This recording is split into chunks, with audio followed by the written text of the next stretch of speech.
నేను ఒక వీడియోలో మీకు చెప్పాను కదా, ఈ రోజుల్లో అమ్మలక్కల ముచ్చట్లకు ఎంత దూరంగా ఉంటే అంత మంచిదని.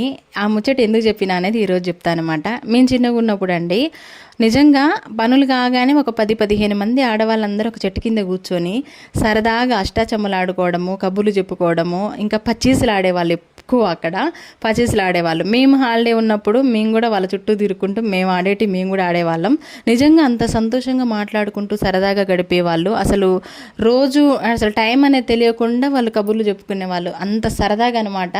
అంత మంచిగా ఉండేది ఆ రోజుల్లో. అంతమంది ఒక దగ్గర కూర్చొని మాట్లాడుకున్నా కూడా సరదాగా ఉండేదన్నమాట. కానీ ఇప్పుడు అట్లుందా చెప్పండి? నలుగురు ఆడవాళ్ళు ఒక దగ్గర కూర్చున్నారంటే అక్కడ లేని వ్యక్తి గురించి మాట్లాడతారనమాట. ఇంకోటి ఏంటంటే, ఆ కూర్చున్న కొద్దిసేపు కూడా ప్రశాంతంగా మాట్లాడుకోరు.